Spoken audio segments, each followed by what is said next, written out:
ಆತ್ಮೀಯರೇ ನಮಸ್ಕಾರ, ಹೇಗಿದ್ದೀರಿ? ನೋಡಿ, ನಿಮಗೆಲ್ಲ ಗೊತ್ತಿದೆ, ಇಸ್ರೇಲ್ ಹಾಗೂ ಅಮೆರಿಕ ಒಗ್ಗೂಡಿ ಇರಾನ್ ಮೇಲೆ ದಾಳಿಯನ್ನು ನಡೆಸಿದೆ. ಅದರ ಪರಿಣಾಮ ಇವತ್ತು ಬೆಳಗ್ಗೆ ಬಂದಿರುವಂಥ ಸುದ್ದಿ, ಮಧ್ಯಪ್ರಾಚ್ಯದ ಇತಿಹಾಸದಲ್ಲೇ ಅತಿ ದೊಡ್ಡ ದುರ್ಘಟನೆ ನಡೆದು ಹೋಗಿದೆ.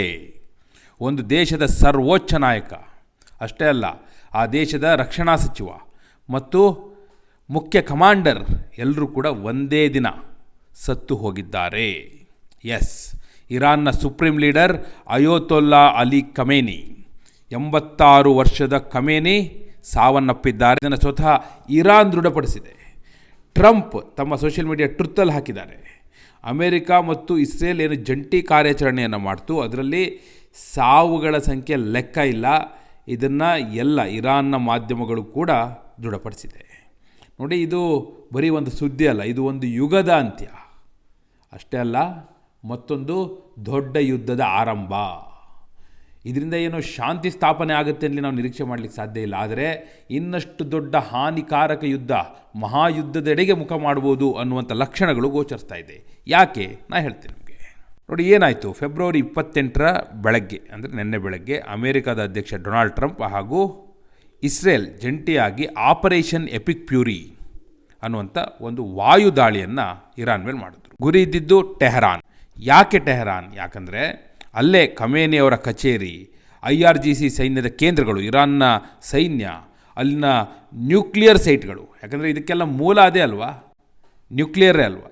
ಇರಾನ್ ಅಣ್ವಸ್ತ್ರ ಪ್ರಯೋಗ ಮಾಡಲಿಕ್ಕೆ ರೆಡಿ ಆಗ್ತಾ ಇದೆ, ಅಣ್ವಸ್ತ್ರವನ್ನು ಸಿದ್ಧಪಡಿಸ್ಕೊಳ್ತಾ ಇದೆ ಅನ್ನುವಂಥ ಮಾಹಿತಿಯನ್ನು ಪಡೆದೇ ಅದನ್ನು ನಿಲ್ಲಿಸಿ ಅಂಥೇಳಿ ಟ್ರಂಪ್ ಎಚ್ಚರಿಕೆ ಕೊಡ್ತಾಯಿದ್ರು. ಅವ್ರು ಕೇಳಲಿಲ್ಲ. ಈಗ ಈ ಹಂತಕ್ಕೆ ಬಂದಿದೆ.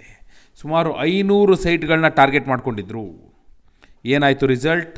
ಖಮೇನಿ ಅವರು ಶಹೀದ್ ಆಗಿದ್ದಾರೆ ಅಂತ ಸ್ವತಃ ಇರಾನ್ ಘೋಷಣೆ ಮಾಡಿದೆ. ಟ್ರಂಪ್ ಏನಂತ ಹೇಳಿದ್ರು ಗೊತ್ತಾ? ಈ ಜಗತ್ತಿನ ಅತ್ಯಂತ ದುಷ್ಟ ವ್ಯಕ್ತಿ ಅಂದರೆ ಆತ ಖಮೇನಿ, ಅಂಥವನ್ನ ಸಾವು ಇರಾನ್ಗೆ ಸ್ವಾತಂತ್ರ್ಯ.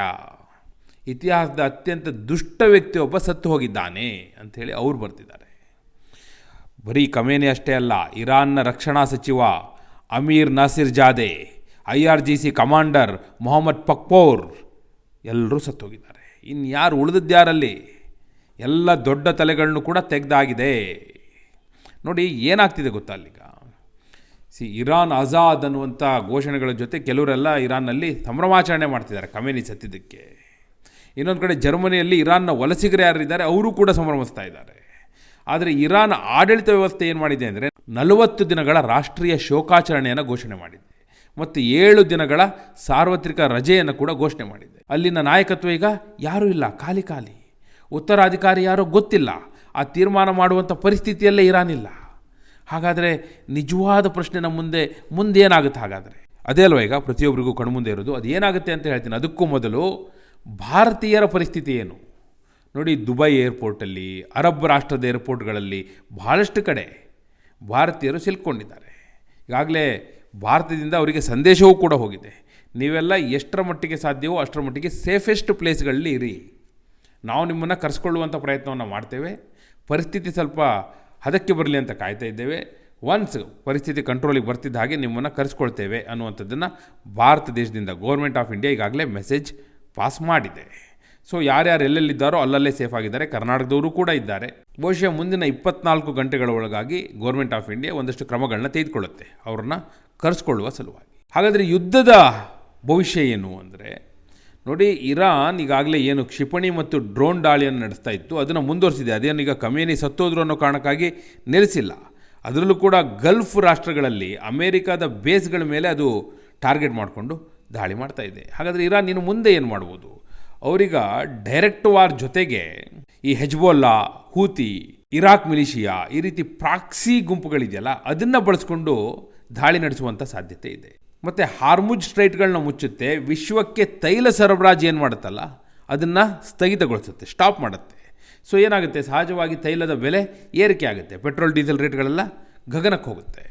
ಇನ್ನು ಅಮೇರಿಕ ಮತ್ತು ಇಸ್ರೇಲ್ ಇರಾನ್ನ ನ್ಯೂಕ್ಲಿಯರ್ ಸೈಟನ್ನೇ ಟಾರ್ಗೆಟ್ ಮಾಡ್ಕೊಂಡು ದಾಳಿ ಮಾಡಿರೋದ್ರಿಂದ, ಅಲ್ಲಿನ ಮಿಸೈಲ್ ಬೇಸ್ಗಳನ್ನ ಟಾರ್ಗೆಟ್ ಮಾಡೋದ್ರಿಂದ ಅದನ್ನು ಮುಂದುವರಿಸುತ್ತೆ. ಈಗಾಗಲೇ ಟ್ರಂಪ್ ಅಧಿಕೃತವಾಗಿ ಹೇಳಿದ್ದಾರೆ, ಬಾಂಬಿಂಗ್ ಕನಿಷ್ಠ ಇನ್ನೂ 1 ವಾರ ಅಥವಾ ಅದಕ್ಕೂ ಹೆಚ್ಚು ಕಾಲ ಮುಂದುವರಿಸ್ತೀವಿ ಅಂತ ಸ್ಪಷ್ಟವಾಗಿ ಹೇಳಿದ್ದಾರೆ. ಯಾಕಂದರೆ ಅವರಿಗೀಗ ಒಂದು ತ್ವರಿತವಾದ ಗೆಲುವು ಸಿಕ್ಕಾಗ್ಬಿಟ್ಟಿದೆ. ಕನಿಷ್ಠ ನನ್ನ ಪ್ರಕಾರ ಇನ್ನು 2 ದಿನ ಅಂತೂ ಇದೇ ಇಂಟೆನ್ಸಿಟಿ ಇರುತ್ತೆ.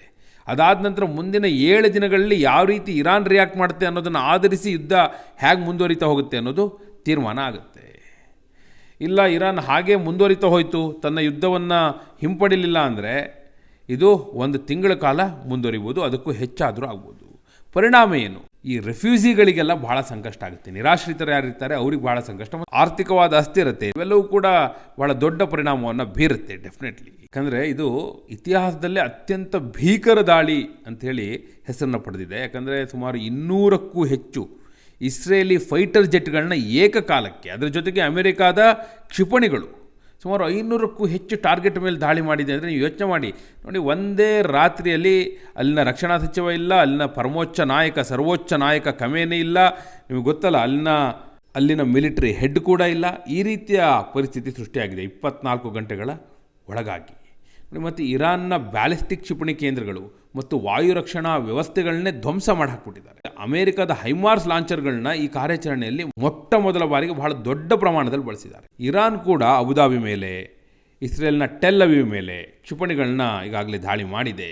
ದುಬೈನ ಐಷಾರಾಮಿ ಬುರ್ಜ್ ಅಲ್ ಅರಬ್ ಹೋಟೆಲ್ ಮೇಲೆ ದಾಳಿಯಾಗಿದೆ. ಆ ವಿಡಿಯೋಗಳೆಲ್ಲ ಸಿಕ್ಕಾಪಟ್ಟೆ ವೈರಲ್ ಆಗಿದೆ.